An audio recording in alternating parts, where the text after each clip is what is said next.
The Hoop Heads Podcast is brought to you by Head Start Basketball.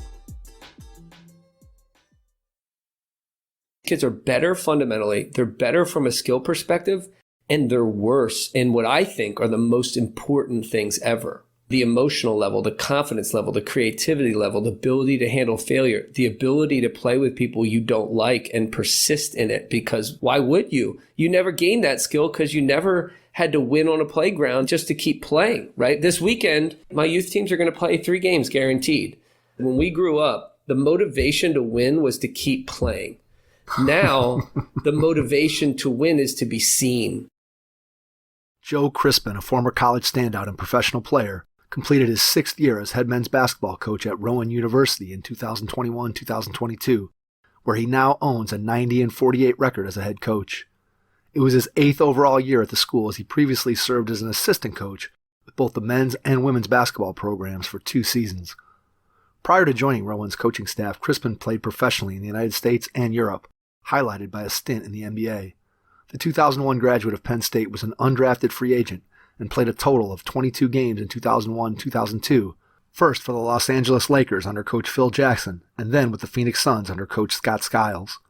Joe also played in both the ABA and the USBL before his career took him to Europe, as he played in leagues in Ukraine, Italy, Turkey, Spain, Poland, and Greece.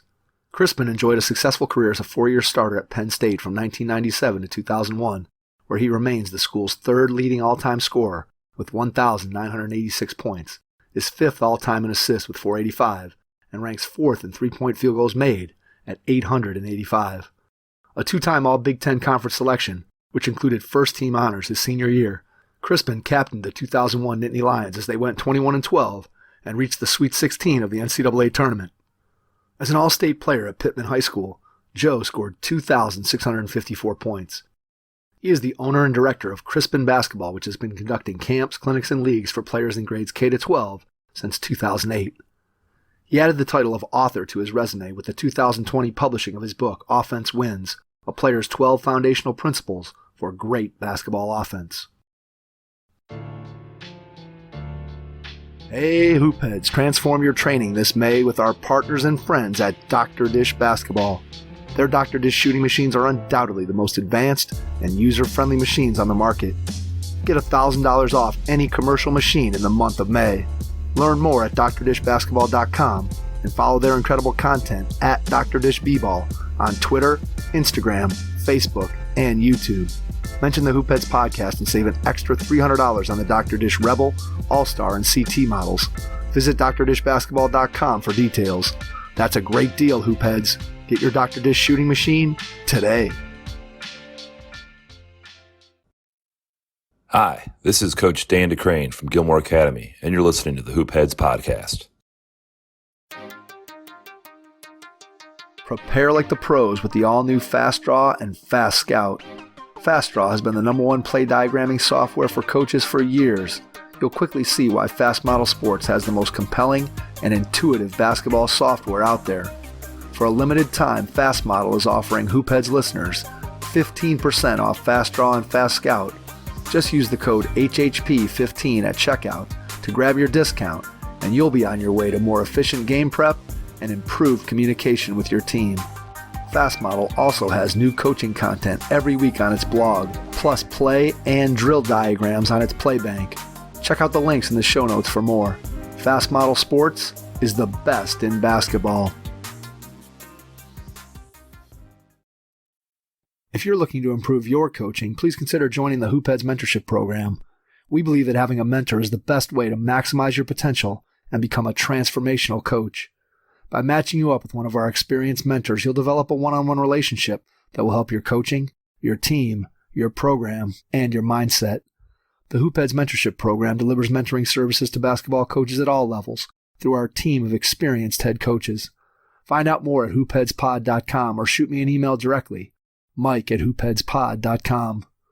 Follow us on social media at hoopheadspod on Twitter and Instagram, and be sure to check out the Hoopheads Podcast Network for more great basketball content. Coaches, do you have a point guard or leader you're going to be counting on next season to run the show for you? Don't leave next season to chance. Thousands of coaches send their players to a point guard college camp each summer to learn to think the game, lead a team, and run the show. Your players will be smarter, better leaders, and better equipped to foster a championship culture next season in practice and in your locker room. I've seen firsthand how PGC camps have had a huge impact on players and coaches that I know, both on and off the court. You can go to pgcbasketball.com to find a 5-day, 4-night camp near you. That's pgcbasketball.com. Grab your notebook before you listen to this episode with Joe Crispin, head men's basketball coach at Rowan University.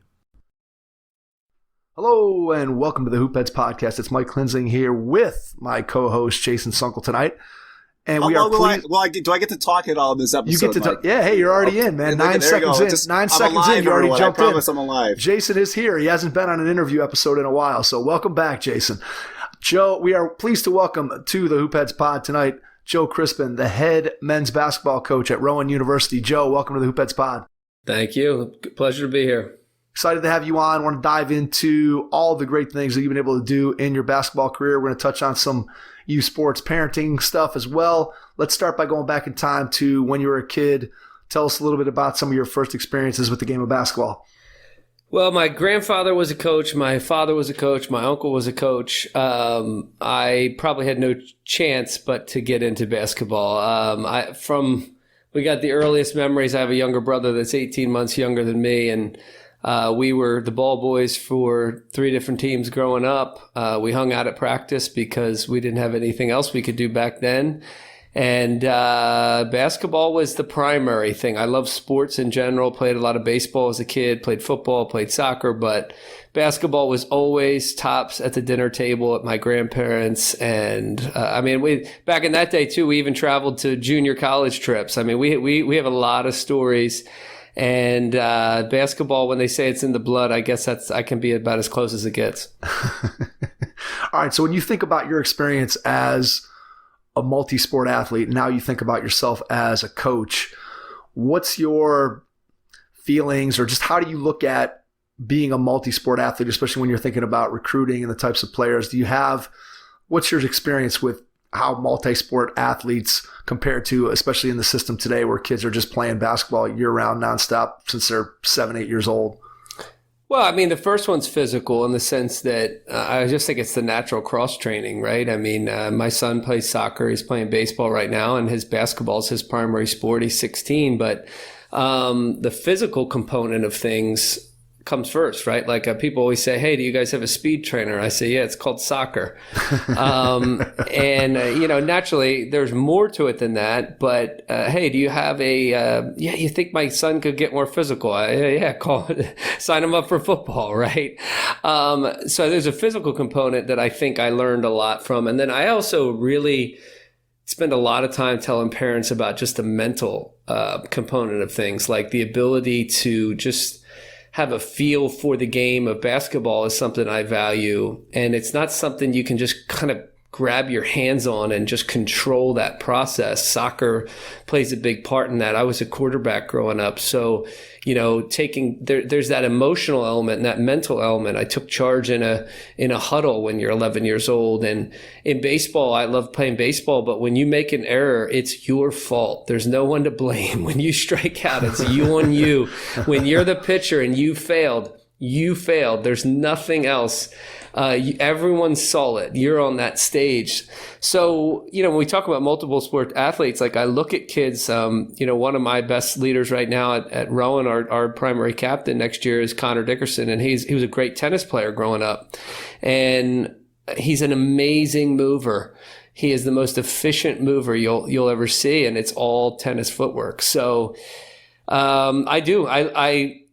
I won't say that like the kid has to be. Naturally, if he's a great player, he's a great player. I don't care how he got there, but I do value it for my own kids. And I certainly look back on my own experience and realize like I was really fortunate to do a lot of things growing up. I think when I look back on my experience too, Joe, that I see that when I was playing in the neighborhood and I played everything, baseball, football, I didn't play a whole lot of soccer, but just running around the neighborhood and riding bikes and climbing trees and doing all those things, I always feel like that was really my athletic training. And now you have speed, strength, and agility and all these different guys that have these businesses. And part of me always goes, man, my speed, strength, agility person was a tree and a bike and my neighbors and that kind of thing. And I really feel like that made me into a better athlete, a more well-rounded athlete. And I think that's one of the challenges that we have today in youth sports is how do we make sure that we're not just overtaxing kids and that they're doing the same thing, that repetitive injury worry. And then also, as you said, you talked about the mental side of it, where if a kid's been playing basketball year round since they were 8, or whether it's soccer or whatever sport it is that they're playing, baseball, if they're doing that year round from the time they're 7 or 8 years old, I've always maintained that I don't think there are very many kids. There are some, 1 out of 100, 1 out of 1,000. I don't know what the number is, but there are some kids who that is the right place for them. They love their sport. They would do it nonstop, no matter what. But I maintain that there's many more kids that's not the right situation for them. And so it's just such a challenge the way the system is set up today, because I think kids, and more importantly, probably parents, feel a lot of pressure to have their kids going year round or going to trainers or doing these different things because they feel like their kid's going to fall behind. So you as a parent, you as a coach, how do you look at that piece of the youth sports environment where you think about how you put kids into what it is that they're going to do, whether it's basketball year round or just how you put it together? What's your thought process there? Well, I always tell people, I do a lot at the youth sports level with club teams and camps and all these different things that I was doing before I started coaching at Rowan. And fortunately, it's very well organized because my wife's our administrator. But I spend a lot of time telling parents, not telling them, but encouraging parents not to do my stuff all the time, because I want to encourage them that they're not getting behind. It's not that big a deal. Like if you take 2 seasons off, it's, especially you don't need to play this spring if you're playing soccer and you don't feel like playing. Don't worry about it. He's not going to be behind just because he didn't do that. I think the problem is there's an encouragement there, not an encouragement, but a pressure there because of money. Because there's money involved and because there's people involved who literally just want to make more money or feel like they need to fill space. There's this pressure that comes with needing to fill space that we come up with a lot of things that are unnecessary. And, to go back to those playground examples, I tell people all the time, I was given an incredible basketball education. I mean, it was a gift. It was not something that I sought after. But I grew up in the homes of coaches, and I grew up in gyms of good teachers too. My mom was a teacher. My dad was a teacher. My grandfather was a teacher. My uncle was a teacher, right? And then I grew up with incredible playground experiences, pickup ball experiences against older players. When you think of the examples, I always tell people in baseball, we spend all this time with like hitting trainers. And I said, listen, I learned how to hit a curveball by playing tons of wiffle ball. And I learned how to hit the ball to right field because when we played pickup baseball, they didn't have enough players to cover right field. And instead of closing it, we kept it open. Well, there's no better teachers than that. I argue with people about baseball. I said, listen, the reason kids can't throw strikes at 9 and 10 is because they don't throw enough on the playground with no catcher like we used to. The things that we think are great teachers aren't. They're not. The adult directed environment that we've created it helps later on. And it helps the strongest, it helps the best, but it doesn't help the crowd become as good as they could be. And, me growing up, I had all these diverse playing experience. I played pickup with my dad on Friday afternoons all through middle school.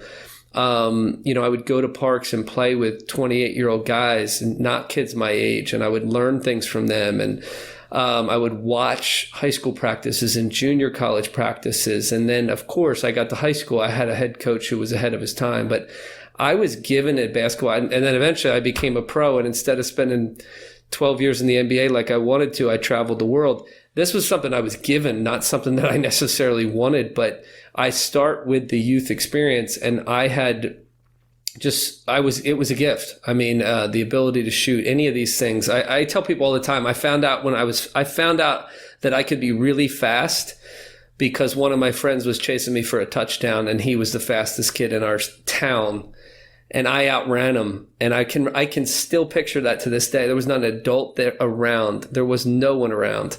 So there's so many things wrong with our current youth climate. I will be this weekend with my fifth grade son playing an environment and losing games because I'm letting them shoot threes and any number of things. But there's so many things kids are missing out on because I think in general, the adults are too involved and we're not as good at stuff as we think. All right, let me ask you this. I think one of the biggest things that is missing is that creativity piece as an athlete. And again, you could talk about basketball, you can talk about any other sport, but a kid today compared to how you grew up or how I grew up, where I never had a parent watching me play on the driveway, play on the playground, play at the park when I play football in the backyard, whatever it was. I didn't have parent supervision in those cases. And so often today, kids, they never play. I mean, never play without an adult watching them. And obviously having an adult watching you is constraining because that adult afterwards might say to you, hey, why were you doing this? Or you should be doing that. And to be honest, going back, I wouldn't have liked that as a kid, that after I got done playing 1-on-1 to 100 against my friend, if my dad would have come out and said, well, hey, you could have done this and maybe you would have held them to 97 instead of giving them 100 or whatever it was. And I just think that creativity piece is one of the big things that's missing. Well, and it's the ability, it's the freedom and the room to take risks. So actually one of the first things I did when I moved back here to New Jersey, a friend of mine, our sons were 6 years old. And, I had just been in the States, and when I talk about youth sports, I have a unique perspective because when I left high school in 1997 till I retired more or less 2013, I might as well have been on a spaceship. I had no clue what was going on in youth sports. I had no clue what AAU basketball was. I was focused on my own career. I helped out with like a camp in the summer, and that was it. And when I came back and I started like seeing the environment that the kids were growing up in and all the constraints that were on them for their play and the playgrounds being empty, I was like, this is bizarre. And then when I started to see the AAU culture and the club culture with these high level tournaments every weekend, I was just like, this is weird. Right. Absolutely. It was I might as well be 16, 17 years that I might as well have been on a spaceship. But the two things I often tell people, when we started a 3-on-3 league, and I still run it as a summer league because I believe summer for me was experimentation time. Summer was playground time. Summer was try new things time. Summer, and that was it my whole career. Summer was that time where you always wanted to do new things and add to your game. But what I always tell people is if you never get the chance to do it in a game context, why would you work on it?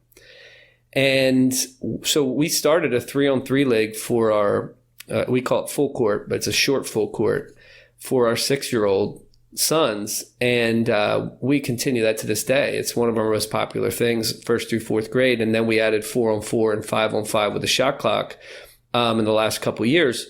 But what I essentially, I joke about this, but it's kind of true. Every week, I essentially write an email to all our parents, essentially telling them to sit down, shut up, and let their kid play. I don't use that language, but I'm in some way, shape, or form reminding them that this is what their kid needs. They need you to sit down, shut up, let them play, and let them try new things. And if you can't do it, just don't come. Right. And if you don't want to come, who cares? Just drop them off, let them play.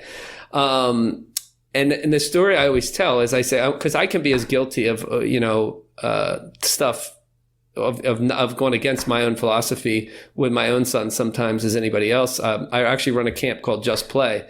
in August every year that is literally just call your own fouls. And I just try to give kids as much game opportunity and fun stuff to do and self-organization, even leadership. Like, you'd be amazed how many kids I get. And I say, all right, you guys down there form 2 teams. And they go, what are the teams?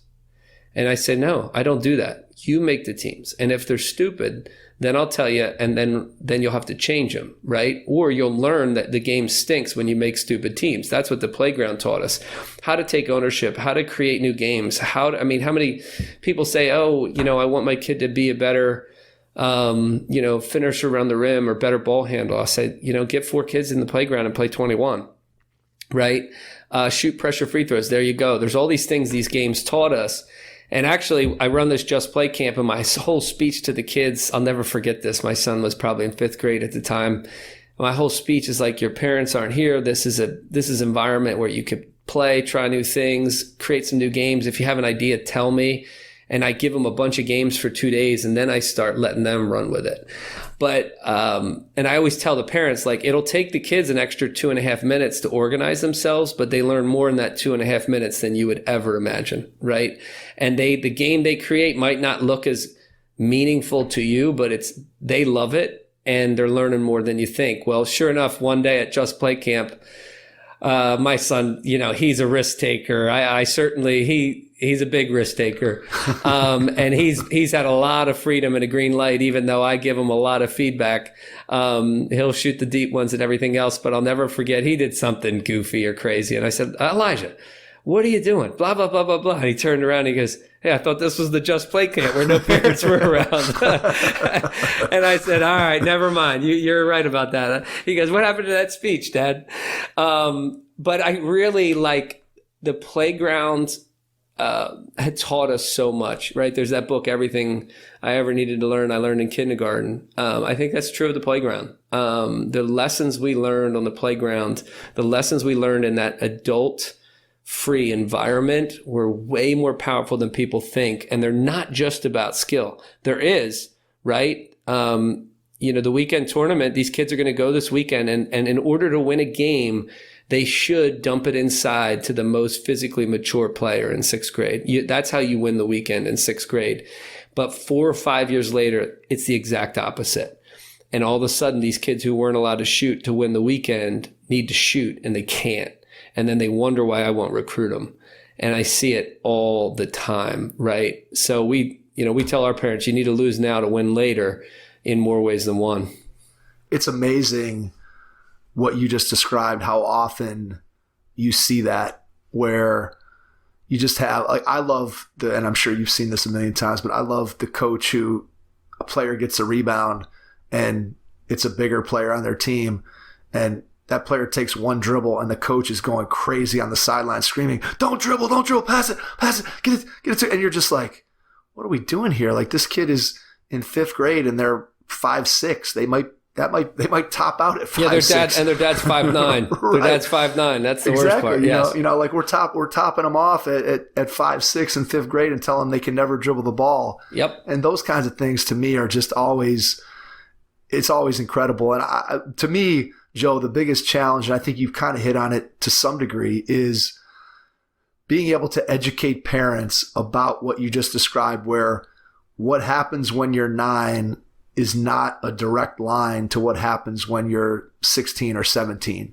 And if you think it is, you're 100% wrong. And I always have this conversation with people where I'll say, look, you can want all this stuff for your kid and you can drag them to all these things and you can coach them in the car on the way home and do this and that and force them to go here and work with this trainer and do that. But ultimately, I know, Jason knows that if they don't love what it is that they're doing, whether it's basketball or the violin or art, or it doesn't matter what it is, if they don't love it enough to put in a lot of time, they're never going to be very good at it. And I just think that the biggest challenge that we face in youth basketball, you mentioned one of it is, that a lot of it's driven by money and people having to fill their programming, which I understand. I get that.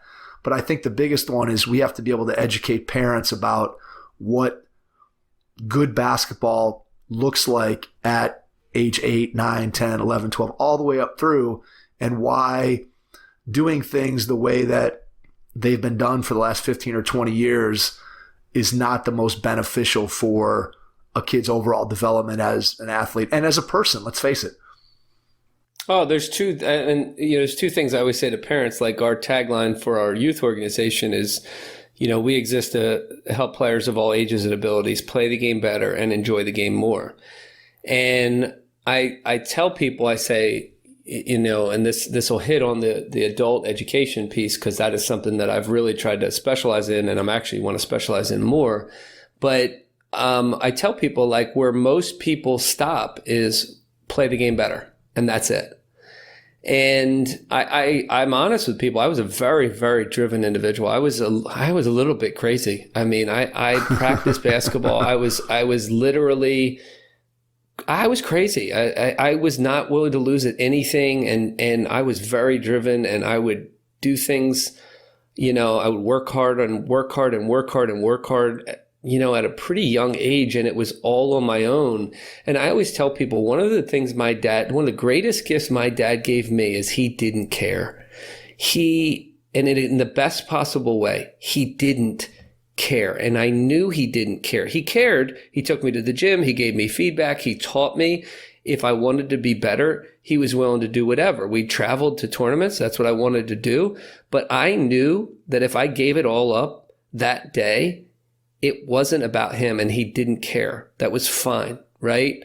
And, the one big piece is, like, it's a parent-driven culture, not the kid driving the ship. And that is super, super dangerous. I would have burned out. I burned out at 24. I was literally, I didn't want to keep playing basketball at 24, but I hadn't finished my degree yet, and I had a daughter and a wife and a house, and I had no choice but to learn how to love basketball again. So I always tell people, like, I know what it is to burn out. Now, I had played on like 10 teams in 3 years, so I understand why I burned out, but that's what we're doing, the same thing to kids that I had to endure just to play professional basketball. So we do the same thing, and then we wonder why they don't love hoops. And what I tell parents and people is, if you come to our youth practice that we just had tonight for our 5th and 6th graders, did they get better? Yes. But if they don't walk away and think it was fun, who cares? What are we doing here, right?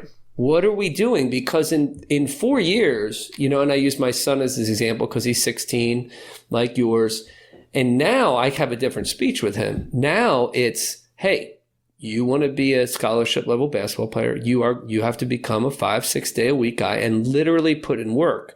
But developmentally, he can understand that, and he embraces that. And his brain development is ready for that. But an 11-year-old isn't. I don't have the same speech with my 12-year-old, right? So this environment that we've created, and my argument is, it's literally not making better basketball players. These kids are better. Many of these kids are better fundamentally. They're better from a skill perspective, and they're worse in what I think are the most important things ever, right? And, the emotional level, the confidence level, the creativity level, the ability to handle failure, the ability to play with people you don't like and persist in it, because why would you? You never gained that skill because you never had to win on a playground and just to keep playing, right? This weekend, my youth teams are going to play 3 games guaranteed. That's different than going to a playground. And this is what I always say to parents. I said, when we grew up, the motivation to win was to keep playing. Now, the motivation to win is to be seen, or the motivation or we're going to win or lose, we're going to play anyway, right? So there's all these components that after my first couple years at Rowan, really coaching, I was like, this is weird. The things that I assumed about myself and my teammates, you can't assume anymore. So you have to, but if you put kids in the situation where they have to develop those things, they will, just like we did. But what I think is we've created a fragile, a system that creates more fragile basketball players in more ways, not just emotionally, not just mentally, but even like fundamentally and system wise, we've created a lot of fragility. And like you said, it does start with the parents. And, that's one of the reasons why parent education is something probably 5 years ago, I realized, wow, I got to spend more time sharing and communicating with our parents so that they can encourage their kids better. And I think you don't really know that right until you go through it, Joe, because if you don't have your own kids, then you don't really, I don't think, understand the mentality, the relationship that parent to child, and how difficult sometimes that can be to navigate. And I've told my story with my son on the podcast a bunch of times, but my son was always a kid that growing up, he liked basketball, and he got way more opportunities to be exposed to basketball just because of me as his dad and the things that I was doing. But he wasn't a kid who was going to pick up the ball and go out on the driveway and work on his game and do ball handling drills in the basement and do some of the things that I know you did, that I did when I was a kid, because I was driven. I wanted to be successful. I wanted to be that type of player. So for me as a dad to have a kid who wasn't that way, in a lot of ways for me, that was difficult. And I had to really, really dial back in terms of how much I pushed him. I would give him opportunities. I'd say, hey, I'm going to do this training. You want to come with us? And sometimes he'd say yes. Sometimes he'd say no. He always loved going to practice. He always loved being on the team. He always had fun, but he wasn't a kid who was going to grind. And probably about a year and a half ago, the light bulb for him came on, and he suddenly started to develop that and decide that he wanted to work at it. But as you said, he came to that on his own. But as a parent, it's sometimes really, really difficult to just kind of let it be your kid's journey. And I know all the pitfalls. I mean, I'm aware of what I should and shouldn't be doing. And as you said, I've made mistakes. There's been times where I've said, hey, we're going to this. I don't care if you don't want to go.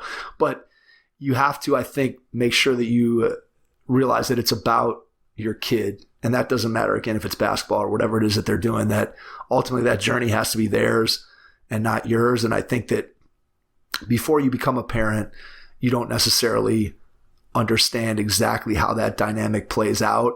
And you just have to make sure that you allow it to be driven by the kid and not driven by the parent. I think if you do that, more often than not, you're going to end up in the right place. Yeah, I also think I completely agree. And it's like I said, my dad gave me that gift, that it was mine. It wasn't his at all. But the other thing is, like, you know, I always tell people I've spent more, and I've had to correct myself plenty, or my wife will, when I'm too hard on my kids. But I've spent most of my life where all this youth sports stuff ends. And what I found is that, you know, if I'm at a place where, you know, there's 5 courts and there's, you know, 10 teams playing and there's other teams waiting, I often ask myself, how many parents or how many coaches here spend most of their time where this all ends? The reality is most of them don't. Most of them are only just caught up in the thick of things. They can't see the big picture. And, you know, that's true, one, from a basketball perspective, but it's also true from a life perspective of, like, even on a Saturday, you know, I'm as competitive as any person I've ever met. So I'll lose track and I want to win too much sometimes. But I have to step back and go, well, wait a second, what do I want for my kids, period? Right? Not just basketball wise. I want them to be Christian people. If it's my son, I want him to be a great husband and a great father and a great community member and great at whatever it is he does. If it's my daughter, I want him to be a great wife and a great mother and a great community member and a great family person. We lose when we get into those gyms or we get on those fields. We lose all sorts of perspective, and I'm, you know, myself included, right? But when you keep that in mind, and also, like, when you keep in mind, like, who is your kid? Like, you have to know, like a coach, right? As a dad, you want to I don't pigeonhole my players. I always tell them, like, you know, what position you play is based on who you, or how you play a position is all based on you, right? It's not what I want, right? I don't pigeonhole you and make you fit into my box, right? I want to know who you are, what you do well. And sure, you might be in a similar situation as the guy you back up or you start in front of, but the way you do that depends on you. Well, that's the same thing with our kids. I mean, my oldest daughter has gone to Messiah for musical theater. And I might be able to pay her to play basketball right now because she could use a few extra dollars, but I couldn't pay her. Like I would just literally, it was like the only reason we made her do stuff was just for exercise, right? Like I don't care that she doesn't love basketball. She is passionate about singing and musical theater and she's great at it. And I love it. And my son, on the other hand, my oldest son, I thought there was something wrong with him because he was obsessed with balls. It was his first word. He literally he just lives to play, right? He came with me to practice at 3 and 4 years old, and he is just a basketball and whatever I can play, I want to play. My daughter has been playing, I had to make her play just for exercise again, my second daughter, and something clicked just like your son a year and a half ago, and now all of a sudden she is all in. So I know her so well. If I had tried to force her to do it, she would resent me, she'd be a worse individual, and she wouldn't love basketball. So what's the end of this? And it's like the big grand goal is we want, a bigger vision for our kids and their whole lives. But I always tell the people we work with, like, I want them to want to share the love of basketball with their kids or with the kids they coach someday or whatever. That's what this is about. And our environment makes that very, very difficult, right? It makes it very difficult to all this angst, all this anxiety. You can just walk into these environments and feel the anxiety. It's almost tangible, right? And that certainly is not how we grew up. And I don't think it helps develop and cultivate this amazing love for the game. Your first impression is everything when applying for a new coaching job. A professional coaching portfolio is the tool that highlights your coaching achievements and philosophies, and most of all, helps separate you and your abilities from the other applicants. The Coaching Portfolio Guide is an instructional, membership-based website that helps you develop a personalized portfolio. Each section of the Portfolio Guide provides detailed instructions on how to organize your portfolio in a professional manner. The guide also provides sample documents for each section of your portfolio that you can copy, modify, and add to your personal portfolio. As a Hoopheads Pod listener, you can get your Coaching Portfolio Guide for just $25. Visit coachingportfolioguide.com/hoopheads to learn more. Do you think that goes to what I see a lot of times is that players, and probably even more so parents, they're so focused on what's next and what's going to happen down the road that they forget to enjoy the moment where they are. So if I'm playing 5th grade AAU basketball, I'm worried about what team am I going to be on in 6th grade, or am I going to be a starter on the middle school team? And then when I get to middle school, I'm worried about, can I make the varsity when I'm a freshman? And then when I'm on the varsity, I'm worried about, well, where am I going to go to college? And instead of having a great middle school experience or AAU experience or high school experience, I'm just so focused on what's next that I forget to enjoy it. And you see that so often, as you said, you feel that anxiety when you go to, whether it's a high school game or AAU tournament, and you sit with parents, and the level of just nervousness and anger and rage when things don't go the way that they should. And part of you just looks and says, look, if you're not going to enjoy watching your own kid play sports, then what are we doing here? Why would you want to come and just make yourself so angry? I teach phys ed during the day, and I'll have that conversation with my kids sometimes that they'll get upset because they lose, and then they're pouting for 10 or 15 minutes. And I'll just say to them, look, you come into my gym to play and get some exercise and have fun with your friends, and you shouldn't be leaving here angry whether you win or you lose. But you see it so often because I just think people are focused on what's next. Do you see that in your experience? Oh, yeah. It's a total fixation on the now. It's the now, and it's not even just what's next. It's like what's immediately next. So we and again, some of it is like people don't have the experience. Like, right. So my son was a freshman this year. Great example, because I can be just as guilty. Like if he's a freshman and he had to do a lot for his team, and some days it wasn't pretty at all, right? And they had a very young varsity team, And it was always refreshing to my son and to myself because I would laugh when we were around my dad. And my dad was always like, this means nothing. No one's going to remember this. Who cares? This is varsity basketball. He goes, ask your dad. And I finally said that to my son. I said, Elijah, like you're actually playing varsity basketball. And literally, I think I remember 2 games from my freshman year. 2. I can't remember. I have to go back to videotape to remember these things. And I'll often tell him this on the weekend. I can remember one game, maybe one like cloudy game I played in middle school AAU, and then one game of high level AAU where like a lot of college coaches were there in Vegas. I can't remember anything else. I literally don't remember. I don't remember if I had 41 game. I don't remember it, right? It's so not that important. It is part of the process. I think it's hard because a lot of people don't know how the process works. And I think what underlines a lot of it is a lot of people want to control the process, right? And I think I do too. I want to control it like anybody else. If your kid wants something bad enough, you want to help it, get it, right? You want to grab your hold of it and say, I'm going to get it for you. But that's not how this works.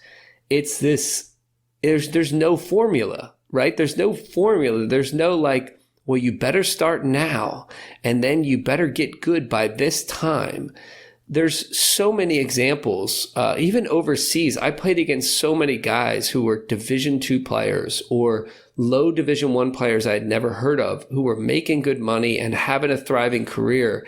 And you start asking yourself, what happened to all these people? Where'd they go? And they peaked too early. I mean, these kids who were dominant, and then all of a sudden they're not that good anymore. We just get so lost in the moment that we forget, like, one, we can't control this thing for our kids or for our players. And 2, we don't know where it ends, right? We literally are losing our brains here because we're forgetting the big picture of like what's actually important now. Right. And I think the best example, frankly, is shooting. There's more kids technically that can shoot the basketball today that are good shooters, especially if you have like no defense on you.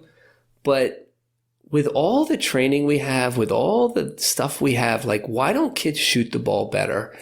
And I mean like big time shot makers. Like, why was I a great shooter? Well, it's because I grew up playing in a ton of environments where I could miss hundreds and thousands of shots. Absolutely. Now we play in an environment where if you miss, you might get taken out or you're not encouraged to shoot. Right. So, and then this is what I tell people. I said, like, these kids get to their junior year of high school and they go, well, these kids can't shoot. And it's like, well, yeah, because for the last 5 to 6 years, you've been telling them not to. Well, they didn't work on it. Yeah, why would they work on something that you're telling them not to do in a game? It doesn't make any sense.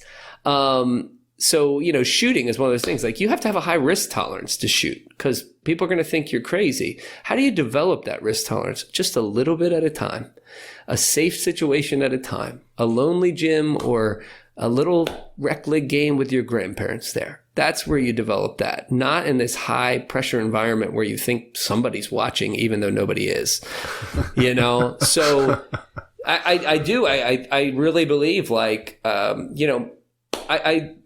a simple example, when we started our 3-on-3 league, again, my oldest son is always what I go back to because I've seen this the most, but my younger son could be the same example.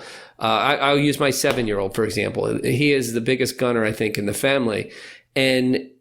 But because we play in this environment of 3-on-3 and everyone's just shooting and getting rebounds and it's a mess, kids just play it, right? Some of them are traveling, 6, 7 years old. What else would they do if they want to do a spin dribble? They're going to travel a little bit. We teach them along the way. The dude might play for 45 minutes and he might shoot 70 times. Well, what does that do to his brain? One, he identifies as someone who should shoot. Well, that's the makings of a shooter. 2, he's getting tons of practice in a game chaotic environment, right? How many do we expect him to make in that environment? 1 of 10, maybe, right? Well, that's how you create a shooter. It's not by just putting them on a gun. Shooting gun's great for my college players, but that's not how you become a shooter, right? There's all these other things that have to happen. And when you shut the faucet off just to win the weekend, and then you want to turn it back on 5 years later, sorry, man, it's too late. And it's not fun. Look, why do you pick up a ball in the first place, right? Why does anybody pick up a ball when it comes to shooting, right? That you play basketball because you want to shoot. You want to see the ball go in the basket. I love at a place where we'd sometimes do some training, they would sometimes have soccer, futsal would come in after basketball. And I'm amazed by the number of times that soccer players would come in and they'd have their soccer ball and they'd be shooting baskets with the soccer ball.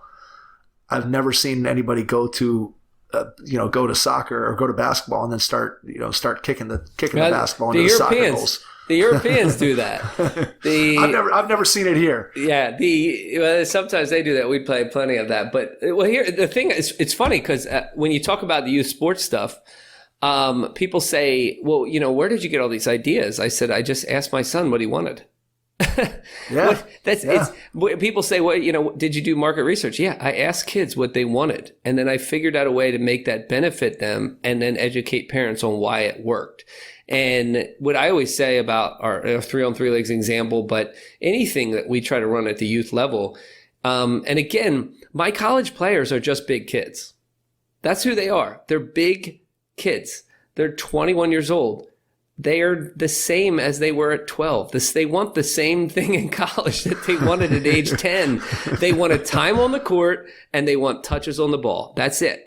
That's what they want. They want time on the court and touches on the ball. So if you find a way, and then of course there's more to it. They want meaningful touches. They want the ability to take risks, right? They want the ability to try new things. But you should do more things that revolve around those two things. More time on the court, more touches with the ball. Meaningful touches as they get older and older. All the other stuff is cool, but they don't care about your play. They don't care about the latest thing you got from YouTube. They want time on the court. They want touches on the ball. They want to shoot when they're open. If you give them those things, they're going to be interested in basketball. Basketball's a fun sport. But the moment you start worrying too much about like measurable things of you got to get better at this specific thing, and we're going to put it, it's just dangerous when people are like, we're going to put in work. And I'm like, dude, I spent 12 years of I spent probably 15 to 16 years of my life working at basketball. Actually more, probably 20, because I was crazy. I put in work. And I always tell people, when I wanted to do oftentimes after my pro seasons, I wanted to play in a softball league. That's what I wanted to play. I wanted to play in a baseball league just for fun, just to play. And you'd be amazed how many pros realize like they need pickup in the summers where they can just play just to play. And when your entire youth development model doesn't include that at all, you're literally failing kids. You're failing them miserably. If it doesn't include playing just for the sake of playing, you're failing your own kids. And if you're not finding those, and sometimes as a parent, you have to actually create those opportunities or find them, right? For kids. Hey, if I was going to force my kids to do anything, my daughter, if I'm going to force her to do anything this summer, it's you better call your two teammates and get them over here and just go have fun in a backyard court, right? I'm not going to tell you what to do, but they better be over here and play some one-on-one for fun. Play dunk ball for fun for all we care, right? We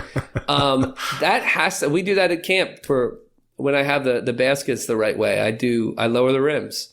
That's the best. We had a court in my neighborhood that was a full court, but it was probably only the length of like a regulation half court. One of the baskets was 10 feet and the other basket was like 8, maybe 8.5. And it was a steel rim, steel backboard on a steel pole. So, you could literally do chin-ups on that thing. It's awesome. And it would never break. And that was probably as much fun as I ever had playing basketball was going and being able to do that. It had to be like a Stronsville thing, Mike. What development did you grow up in? No. This was a guy who I had a friend who lived at the corner of West 130th and Whitney, right over in your neighborhood, Jason. Oh, yeah.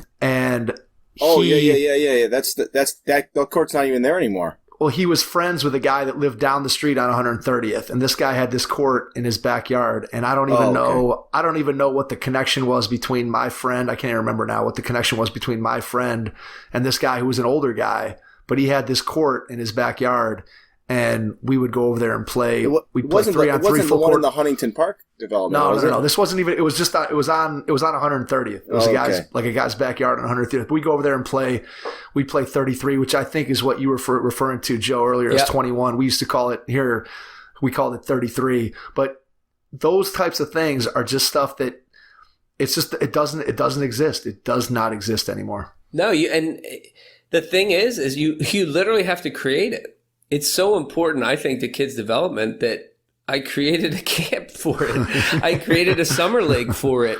Yeah. I do think it's that important.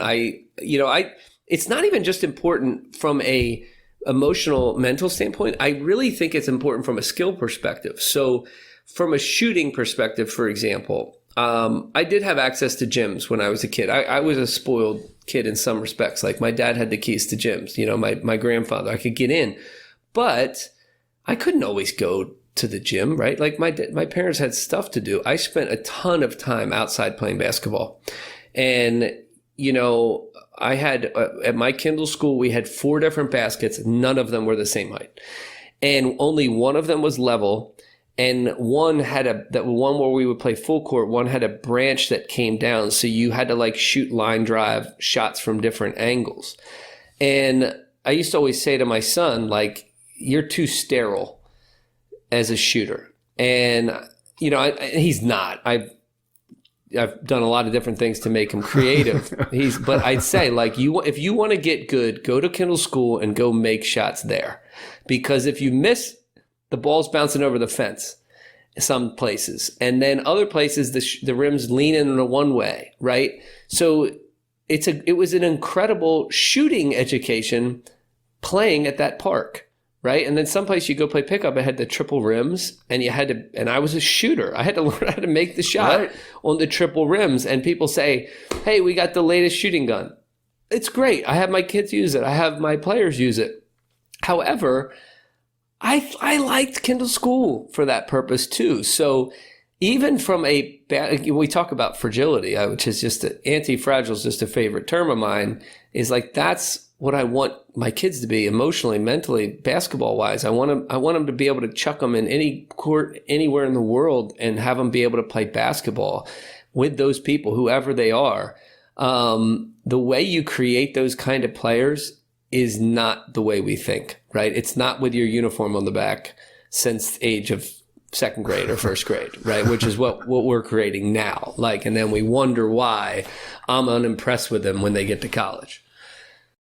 All right, let me ask you this related to college basketball and thinking about your experience at Penn State versus what a kid who plays Division I basketball has to do today during the summertime. I don't know what it was like for you in the summer at Penn State, what you guys did or didn't do. When I was at Kent, so I was there from 88 to 92 was when I played. So I'm a little bit older than you. And when we got done with our season, you talked about wanting to go play in a softball league when you were done with your professional career. When I was done with my college season, I wanted to just go play pickup basketball because I wanted to play for fun and not have somebody watching me. And I look at what Division I players, coaches do now in the summertime. And the fact that those kids are on campus, 48 weeks out of the year, and they're going through skill development workouts and all the kind of things that they do with their coaching staff. And I think about my experience, and I know that I needed the opportunity to get away and just go play and be creative and do some of the things that I had always done growing up as a kid, as a high school player. To me, that was so important. So just what's your thoughts as a college coach? Obviously at the Division III level, you don't have that kind of access to your players, but I'm just curious to get your perspective on what you think is the best system. Is the Division I system the best system the way we have it now? Is the Division III system the best system? Would a hybrid version of sort of a combination, a middle ground between those two? How do you see that as a college coach? Well, I'll put it plainly. If ever I'm a D1 coach, I'm not doing it. And I might use a hybrid system because some kids, our rule was if you needed a summer course, of course, you could work out with the coaches or whatever. Right. But no, we were very similar at Penn State. I didn't graduate on time solely because I loved coming home and playing ball in the summers. I played in Philly. I had a great workout group of college players and professional players. I learned a ton from other people.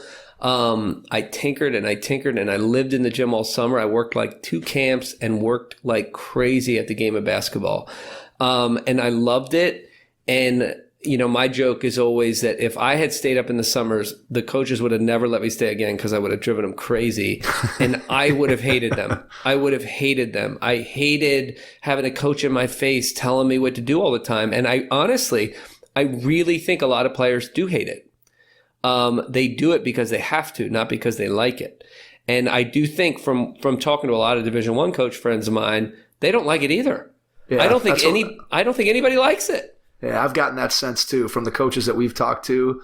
It feels like it's more of an obligation, like this is what's out there and we have to do it, because if we don't, people are going to look at us like, well, you could be doing it. Why aren't you doing it? And yet I think everyone feels to some degree that it's too much. And I like I said, I would not I would not have wanted to have that, to listen to the same coaching staff that you just listened to for 8 months. I might have transferred. I might have transferred. Crazy. It would have been crazy. It's and my you know, naturally these kids, most of them, there's some kids who need to be on campus, right? We understand that. That's a different story. But on the whole, most of these kids are playing basketball, right? Like they're playing basketball wherever they go. And you know, my philosophy at D3, I can't work with them anyway, but I just tell them like, go when you come in September, the 2 things I want is I want you to be in great shape and I want you to love basketball. That's it. That's what I want. I want you to love basketball. So if you need to go on vacation for a month to love basketball in September, then go on vacation for a month. I don't care. As long as you can still be in shape. I really believe that. I really do, because I've seen kids, and I've heard this from Division I coaches, that they're tired of their kids and the kids are tired of them by the end of September. Yeah, absolutely. And you got to go all the way through March. I'm not seeing the skill development piece be, you know, that great, right? It's one thing if a kid says, hey, coach, can you work with me? Yeah, if you know, as long as it's within the NCAA guidelines, sure, that's a great thing, right? But it's another thing where it's like, you better be here, then you better be here, you better be here. And I think at the D1, there's 2 things motivating. 1 is a justification of salary, and 2 is it's trying to make sure you keep your own kids because of the transfers. That's what's motivating, right? It's the same thing at the youth sports level we talk about. Like, what's really the driving force here? It's not what we believe is best for kids and their development. It's not what we believe was best for those Division I players. It's often what I have to do in order to keep my players and, you know, keep my job. We understand those things, but that's the same thing at the youth level is like, well, why do I want to wait in the weekend? Is like, so I can put it on Instagram and what? Like, to what end? Get a better player? What, so to out-recruit your 6th grade team? Like, what are you trying to do here, right? That literally is what happened. Like, well, it is. I got to fill this spot. Like, what? Why? You need to fill his spot for what? And not to mention, that kid might be your best player in 4 years, right? We've seen that before where we've had kids where we only had one team. I usually try to keep as many kids as possible. You know, we got kids playing varsity basketball that couldn't make our 6th grade team. Like, you don't know who's going to be good and who's not. That's 100% right. And I think I often, when I'm sitting at these AAU tournaments and I see, especially the kids at the younger ages, now that my son's a little older, I'm coaching my 6th grade daughter too, so I see it there a little bit. But you'll go and you'll watch these parents and they're going crazy on the sideline. And you just want to walk up to them, put your arm around them and just say, hey, just relax. Yep. In 6-7 years, it's all going to work itself out. And either your kid is going to be a really good basketball player because they love it and they work at it and they're going to stick with it. Or 2 years from now, your kid may not be playing basketball and maybe they're going to be in the choir or maybe they're going to be a great mathematician or whatever it is. And you're not going to care anymore about whether or not that referee called a block or a charge in a third grade AAU basketball game. And it's just, you wish you could, you talked about it earlier, you wish you could give them that perspective of seeing the whole picture, that look, it's not whether we win this game on this weekend, in a week, it's not going to matter. And just keep that in mind, keep that in perspective, and think about why it is that you want your kid to play basketball or play or participate in youth sports. What's the ultimate goal, right? You want to be able to have them have a great experience, and you want to be able to use sports to help them to have a better life. Because even a guy like you, right? You played professional basketball. You basically lived the dream that all those people, all those kids, all those parents are looking at it going, we'd love to be able to have our kid play professional basketball. Kids, how many kids grow up dreaming of playing in the NBA, playing professional basketball? Everybody does. And you had an opportunity to do it. And yet at some point, you stop playing and you still have the rest of your life to live. And hopefully the lessons that you learned as a basketball player help you to be a better person so that you can have a better life moving forward. You talked about it with your own kids. You want your son to be a good husband. You want him to be a good father. You want him to be a good community member. Same thing for your daughter. And I think we so often lose sight of why are we doing the things that we're doing. And it's easy to do. Like you said, it's easy to do. But if we could give one piece of advice to parents out there, it's just, hey, relax. Things are going to work out the way they're supposed to work out, and just make it about your kid and not about you. Yeah. And the other thing I often say to parents, and of course, like, it's hard. It's not hard for me to say because I mean it, but I'm like, I don't wish professional basketball on my son at all. It's very difficult. It's not an easy life at any, like, it's just, I think what people think professional basketball is and what it actually is are two really separate things. And I mean that having seen the highest level of the NBA. I mean, it's like, of course, if you're all into money and the glitz and the glamour, like, okay, great. You could get a big Instagram following. Like, that's not what I was into. And I just remember, my rookie year was in the NBA, and I just remember thinking like, wow, college basketball was really hard work, right? And the only thing that really changed was I didn't have to go to school and I got a paycheck for what I was doing. For me, like, the demands were very similar, but it wasn't the same. It really wasn't the same. And it is work. It is a job. When you're young, you want it to be, I get to play. And you don't want it to be, I have to play, right? My son will sometimes ask me, do I have to do this? And I always say, I don't even understand that question. Like, have to what? Like, have to in order to what? Like, have to in order to get good at basketball? Maybe not. Like, you could probably take the night off. Have to play good this weekend? Maybe you want to get some shots. I don't know what have to means. But when you become a pro, basketball becomes a have to. The thing that you did for its own sake, you no longer can, you have to fight to do for its own sake, right? Play is supposed to be life-giving and freeing. That's why if I play in the employee softball league, like, I still care about winning in that too, because I'm a little bit nuts as a competitor, but it bothers me too much that before COVID, we actually lost that. But I can still remember it. But what I tell people is, like, as a pro, I can't tell you how many times, like, my body was broken. I was tired. I was wiped. I didn't want to play basketball, but there were 5,000 people there who paid to watch me. And I had to learn how to find that and how to give them the gifts I had that night.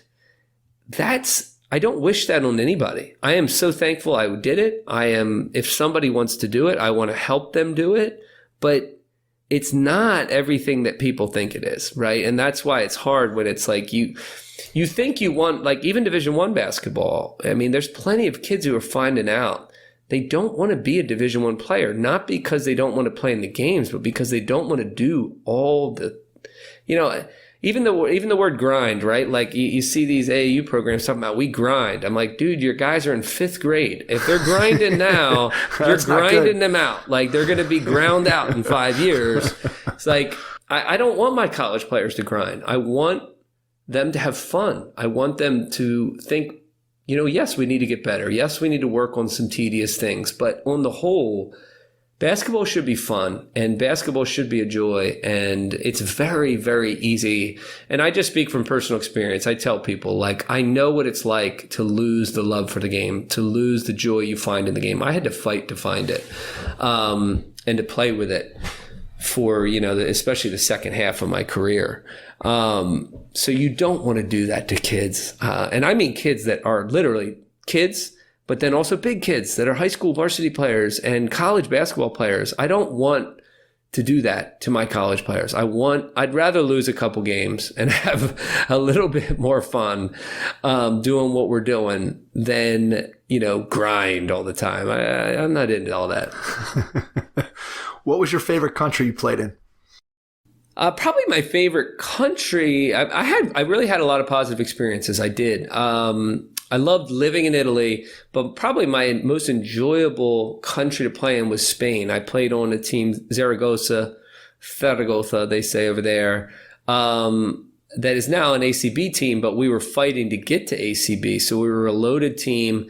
We had 10, 11,000 every night. They loved their basketball. It was just an awesome environment to play in, right? But probably my favorite city, though, was in Brindisi, Italy. We won the championship there to go to Serie A. I had a couple of my most positive experiences were second division teams who were good enough to be first division teams because we won. And Brindisi was a place that I wanted to go back to and didn't get a chance to, but just people who loved hoops, and they came and they loved what you did and they appreciated the way I played. And I was fortunate enough to have a lot of positive experiences. Even though my first one was a bit of a circus in Greece, that's why I was slow to go back to Europe.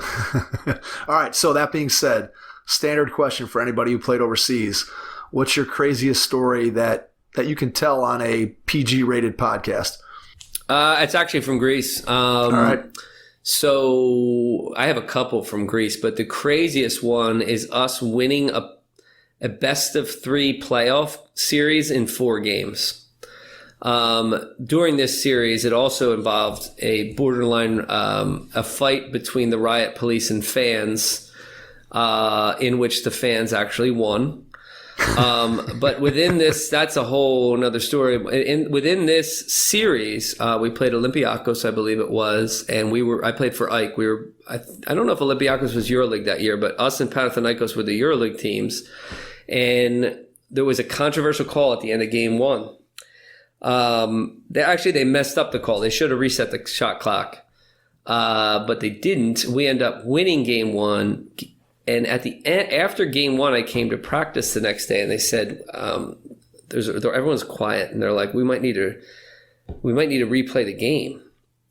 I said, what are you talking about? Replay the game? The game's done, man. We're up 1-0. It's over. And they said, not here, because Olympiacos is very well politically connected, and there's a judgment, there's a ruling whether or not we need to replay this game or not. And I said, but why? And they said, because they didn't reset the shot clock. I'm like, we were going to win anyway. So what? It was a 2-point game, whatever. So that later that day, they're like, all right, never mind. We don't need to replay the game. And I said, okay, good. So we get actually lose in game 2, win a great game in game 3, come back to practice the next day. We didn't win. We got to replay game 1. Oh my gosh. I was like, are you kidding me? And this is how I remember it. Maybe it happened after game 2 and we had to win 2 in a row.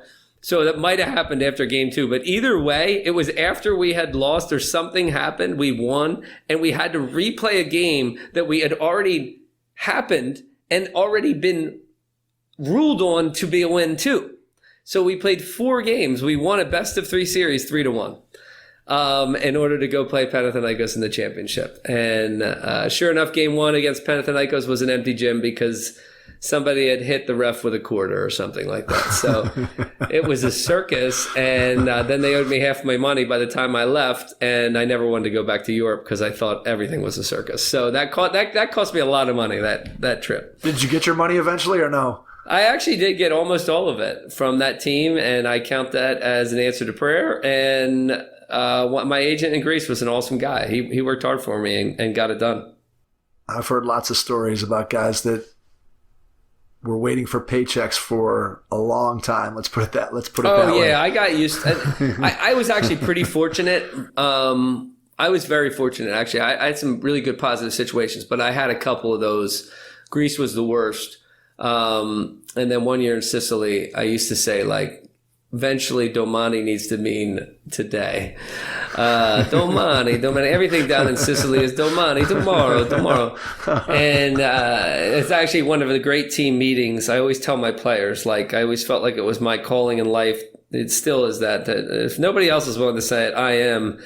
But one of my favorite stories was when I was in Sicily. I had gotten 3 or 4 technicals probably, because they used to just hand check the crap out of me because I played most of the game and was our leading scorer. So I got a couple technicals, and we had this team meeting, and the GM said, Joe, like, in your contract, you can get fined for technicals. Like, we're going to have to start fining you because these technicals hurt the team. And I said, you know what? I agree. I said, I should not get these technicals, and I apologized to the team. And I said, I agree. You should do that. You should fine me for the technicals, and I'll also fine you, according to the contract, $50 a day for every day you're late. So according to my rough calculation right now, you owe me $5,000 this minute. And naturally, all my teammates were afraid to say stuff like that, and they couldn't believe, like, it was dead silence. And I said, and the GM was like, afterwards, he said, you can't say that. You're the leader of the team. I said, well, I guess you don't understand how leadership works, because it's because I say that I'm a leader on this team, right? That's right. I said, like, guys, like, you're 2 months late and you're talking to me about whatever, a couple $100 for a technical? Like, yeah, right. Like, I'll go find another job before I'm worried about you. That's good stuff. That is good stuff. There's always, man, there's always good stories, without question. My players are always like, because I often forget stories until, like, something that happens within the team brings things up. Yeah. And I'll just be like, yeah, there's one time, blah, blah, blah, blah, blah. And I forget, like, my players are just, like, looking at me with these wide eyes, like, that God. Really happened? No. I say, like, I learned more about spacing and movement off the ball from Robert Worry in about a 15-second conversation than I had my first 22 years of life, right? Like, that's how I learned these things, was just in the moment. I did the thing. I didn't have a guide, right? I didn't have trainers. I didn't have, like, it was just, you just pick stuff up to survive. That's what people often ask about professional basketball. And when my players want to be professional basketball players, I said, listen, you think it's about the ball. It's about learning how to survive. It's about learning how to do well where you are in order to get to the next place, or maybe find a home in the place you are. Like, it's not what you think it is. It's not just, oh, hey, look at my crossover dribble and my ability to score. It's like, no, like, what do you do when they're 3 weeks late for payment and the president's, whatever, and what do you do when you got to make this team win, but you still also got to average 18 in the midst of it and got to figure out, there's so many things. Like, that's where you learn all these lessons. And there's a lot of stories that come up. That's for sure. I'm sure there are. All right, you had a chance to play a little bit briefly and have some experience with Phil Jackson, also with Daryl Dawkins, Little Chocolate Thunder. He was the man. What do you give me a quick just impressions of those two guys? Well, one is I learned more. I was only with the Lakers a couple months, 2.5 months or so, and I remember I learned more about offense in those 2.5 months than I had probably learned anywhere else. And naturally, what I believe, I wrote a book called Offense Wins that I wrote before I ever coached, actually. One of my first principles, it's from a player's perspective, but one of my first principles kind of revolved around what I learned with the Lakers and the triangle offense. And of course, I don't run the triangle offense, but it was, I remember one timeout early in the season where, you needed a bucket. And in the NBA, the coaches are really good at this. It's also because it's the NBA and the defense is really good and the offense is really good. But I remember him drawing up an option within the triangle, and I turned to Lindsey Hunter and I said, geez, that's going to work. And he goes, well, yeah, that's why he's Phil Jackson. And sure enough, went out, boom, there's a bucket, right? And, I'm 22 at the time, I think. And I just I'd never seen that before, right? Like I just assumed coaches call plays and they never work, right? In college, there's reasons why it doesn't work, right? Sometimes the coach doesn't know. Other times it's because the defense is not as predictable as it is in the NBA. But, I had to learn that triangle offense well enough to make the team. So as complex as it can seem or as it can be, from a teaching standpoint, the way they taught that offense and implemented things was really, it was world class, right? That's why they were so good at it, is that a rookie like me could pick up on what was important. They didn't just overwhelm me. We started at square one and went from there. So he was a great teacher, but he's just a different dude. I mean, I remember Shaq we were doing meditation and somebody fell asleep, and it was there's so many funny things that happened in a team context. And, Shaq and Kobe were starting to just be a little goofy back and forth. And, Shaq was like a big kid, even at that time, as he still is. And, but Phil, he just managed those things in his own odd way. And it was apparent to me, even in just a couple months. But I learned a lot in just a short period of time as a rookie. I wish I was there, longer. Right. And then who else was it that you asked me about? I forget. Daryl Dawkins. Oh, Daryl. So Daryl, I was actually supposed to go to Italy that year. And lost I lost my passport in Mexico. It might have gotten stolen. There might be another Joe Crispin walking around with my passport to this day. I was supposed to go to Italy. It got stolen, and the Italian team, I did have the passport. I got a brand new passport within a day, but the Italian team was nervous about it. So I'm driving back with my wife and newborn daughter, and we're like, okay, Italy's off the books, and I end up in the USBL. Playing for Daryl with a loaded team. We were actually a pretty good team. We won the championship, and Daryl was just a character. But one of the things he did in that league, which you always kind of had to do in the minor leagues, is we had super. I think it was me, Kareem Reed, and Tim Wynn, often on the court at the same time. So you're talking about 2 5'9" guards and then me, a 6-footer. And I think we'd often have Willie Chandler, who was a great Division III player at Misericordia, is now the head coach there, on the court at the same time with one dude who's 6'7". And, nobody did that, right? And I had played in the ABA, but we still had high-level big guys who made it back to the NBA on the minor league teams I played in, on the CBA and ABA. But in that USBL, we ran people off the court. Literally. It was a modern day game. We were playing that game in the USBL for 2 months for Daryl Dawkins. So as even though he was a big guy, that's the game we played. And he used to wear his his colorful suits, and he had his personality. But a good dude. He had known my grandfather years before, because his brother used to work out all the time. They used to work out at my grandfather's gym, but He was ahead of his time in many respects. That's how and some of it was by necessity, right? It was the USBL, and it was actually pretty well funded that year. But he was a character, and our team was full of characters, that's for sure. The basketball world is so small, it's amazing.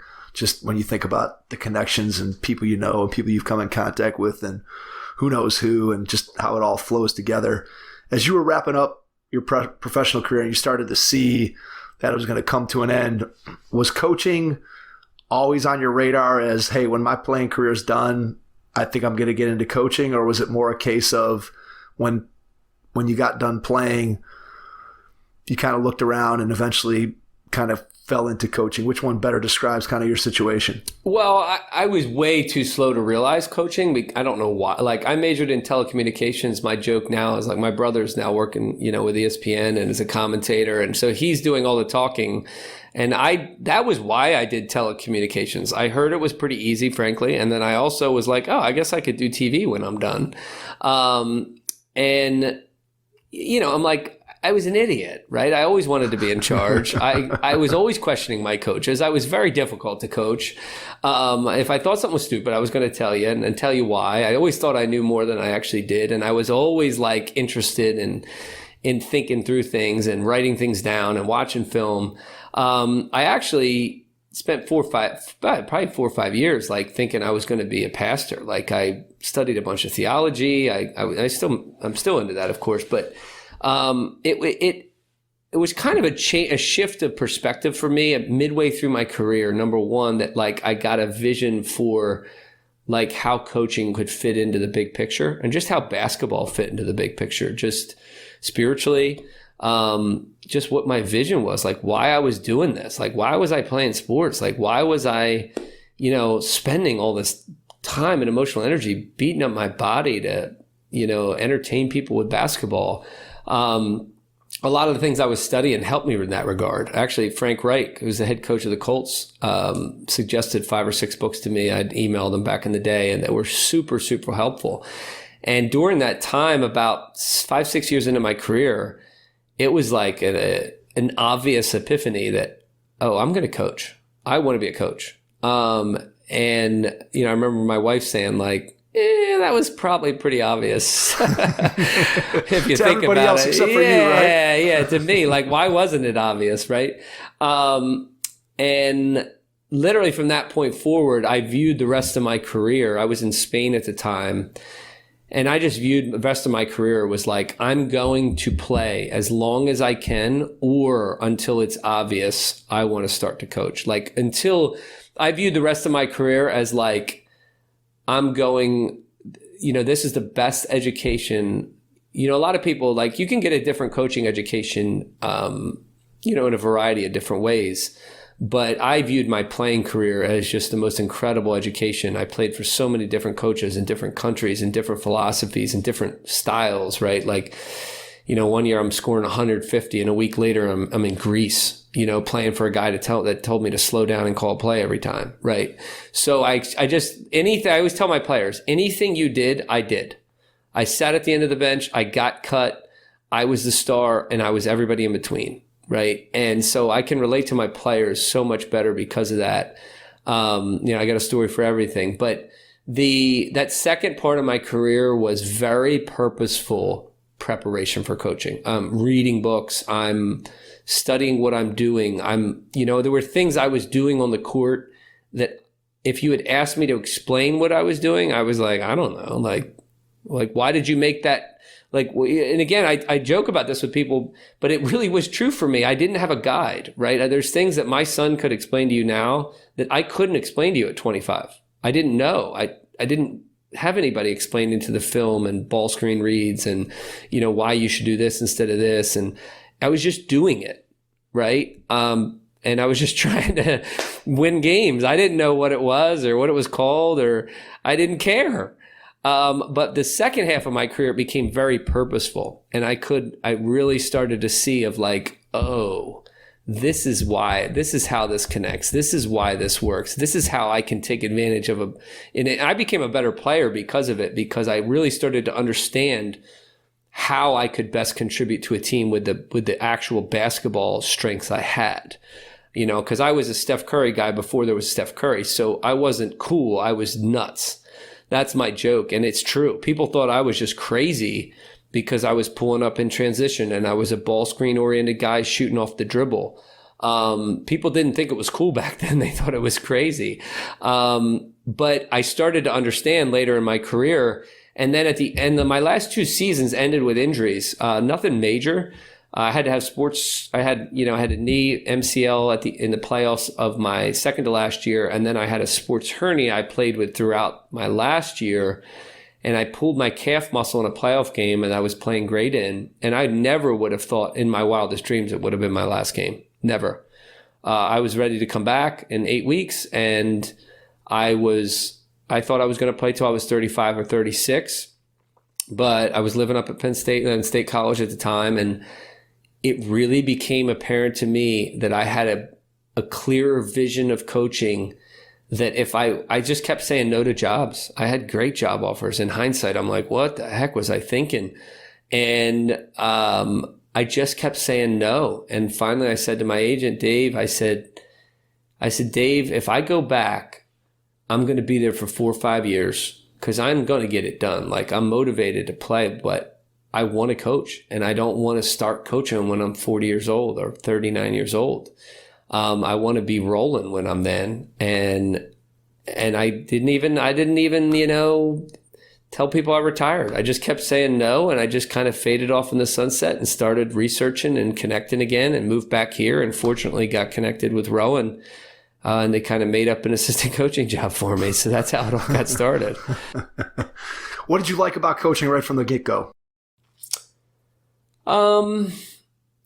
Well, I mean, frankly, I didn't like coaching more than playing from the get-go. I love playing basketball. I still love playing basketball. I liked playing better than coaching. And I think one of the reasons I think I'm fun to play for is I never want that to change. I'm a player at heart, right? Like, I'm a baller. That's what I say. I tell my team, I want us to be a group full of ballers. Like, that's who I was. I love to compete. I love to play. I love to take risks.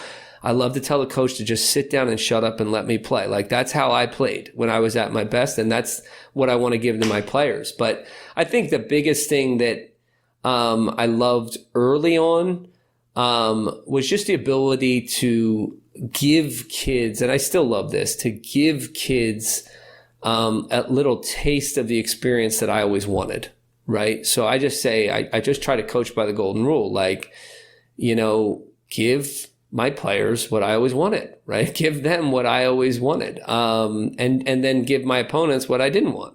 That's all we're trying to do. So to give kids just the situations and the freedom and the knowledge to apply in a simple way that led to a more enjoyable basketball experience. I was able to do that right away as an assistant coach because I was an assistant for the men's and women's team, and I had a lot of freedom right away. I didn't know necessarily how to teach this stuff, so I was making a lot of stuff up, and in some regards, maybe I still am. But I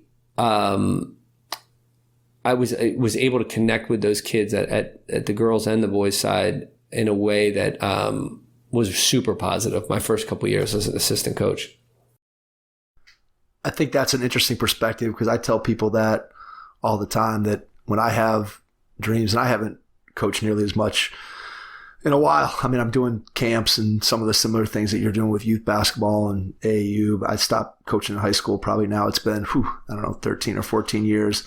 But even when I was coaching and I put my head down on the pillow, when I still dreamed about being a basketball player as opposed to being a coach. And I think that that's something that it's kind of, I think it's just intuitive. It's just something that I don't think it's ever going to go. It's never going to go away. And I could certainly relate to, that perspective without question. So we are going to leave it here with the idea that you are going to come back on with us at some point, and we're actually going to talk about your coaching career at Rowan and talk about your program and get an opportunity to dive into that, because we spent a lot of time talking about youth sports and talking about your experiences as a player, which have been fantastic and super interesting. What I want to do before we get out is give you a chance to share how people can reach out to you, find out more about your program, whether you want to share social media, email, website, and then after you do that, I'll jump back in and wrap things up. Yeah, no, I'm happy to. One of the things that I'm just passionate about in general, and like I view my mission as a college basketball coach, and then the things I do in the youth basketball is just, I want to spread basketball happiness. Like, that's the way we put it in our program, is like, we want to spread basketball happiness. I don't think there's enough joy and happiness in the game. I think there's a lot of work. I think there's a lot of good stuff. But that's what I'm passionate about. So any way I can do that, I try to do that. I'm pretty accessible online. My Rowan email's often the easiest, Crispin at rowan.edu. For my college stuff, but our youth organization is called crispinbasketball.com.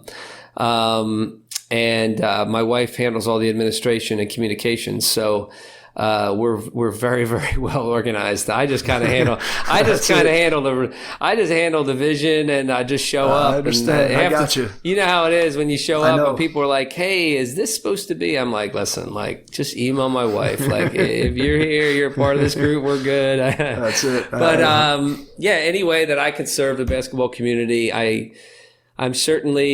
I've come to learn. I've had a lot of unique experiences and certainly a different perspective on a lot of things. And that's true at Rowan and all the way down to my kindergartners. Well, Joe, cannot thank you enough for taking the time out of your schedule.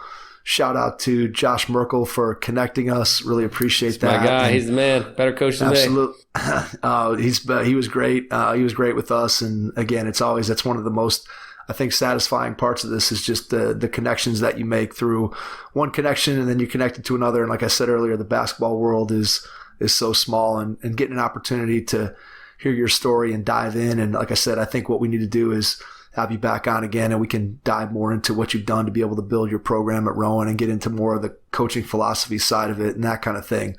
But thank you for your time tonight. Really appreciate it. And to everyone out there, thanks for listening, and we will catch you on our next episode. Thanks. Thanks for listening to the Hoop Heads podcast, presented by Head Start Basketball.